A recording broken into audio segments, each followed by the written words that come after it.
Doublelift was like, he was like a train going through a tunnel, right? He could do that really, really fast and well, but he couldn't see anything beside him because he was in a tunnel. So he'd get to the other side, and usually the only thing on his goal was, all right, I'm going to CS better than the other guy, I'm going to push the turret, and I'm going to win lane. And then that was all he thought about. So the rest of his maturity or gameplay just wasn't necessarily there.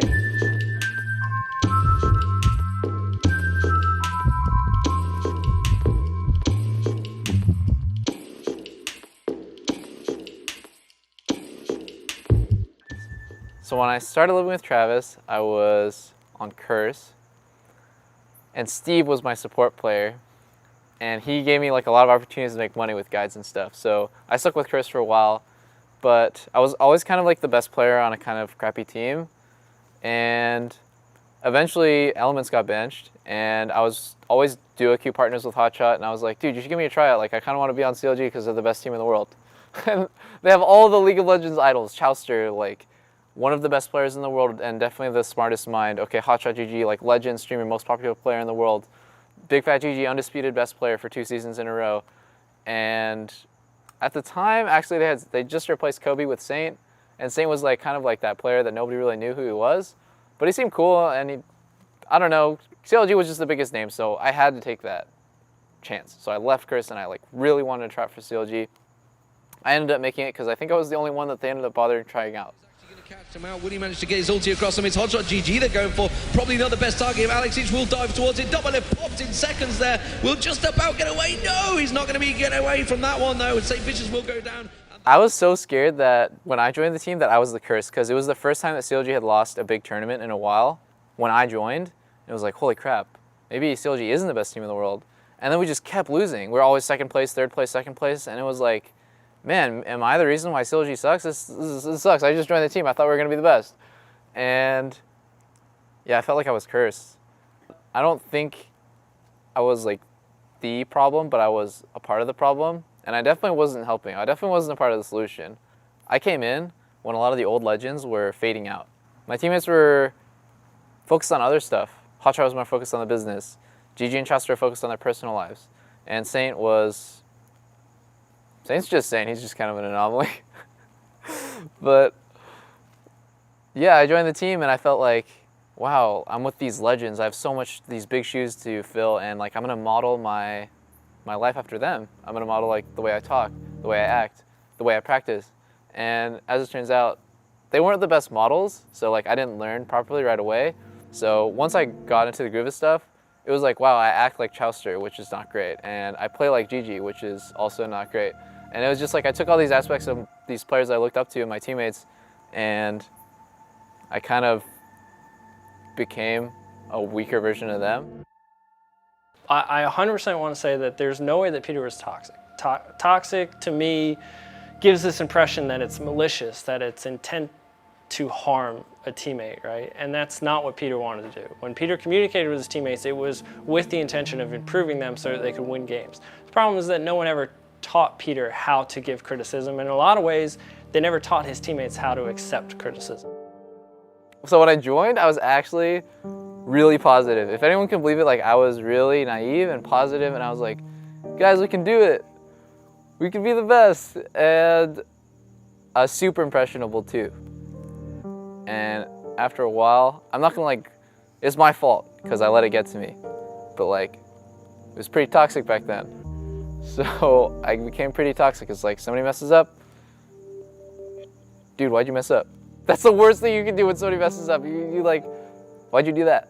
And then they're like, well, I did it because this. And then you're like, wow, that's like a really bad reason. And it just gets so stupid. Like, it's not how you resolve problems at all. And it was not professional. There was nobody to like mediate. And I had such bad communication skills. So like, let's say I think a certain way, like, okay, you should play this champion a certain way. And then I see Hotshot, he's playing champion a different way. And I'm like, Hotshot, you're wrong. I would never be like, Hotshot.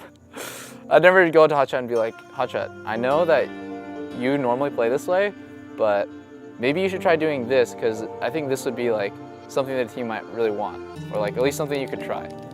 I would never say it's something like in that way. if I could tell myself, I go back in time, rewind, it wouldn't even be the skills, like mechanical skills I would impart on myself 3 years ago. I would just teach myself how to communicate with my team, because yeah, like I was just not helpful at all. I don't think like I ever helped resolve a conflict. I think I was always adding to the conflict, like adding to the tension, and just, yeah, it was just, I was not a really good teammate at all.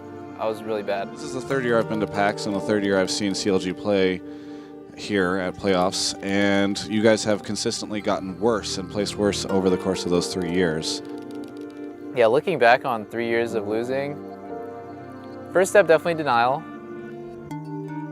At the beginning, I was like, dude, I'm so good, and I don't care what these guys say because we're just getting unlucky, and once we get a roster change, it'll be fine.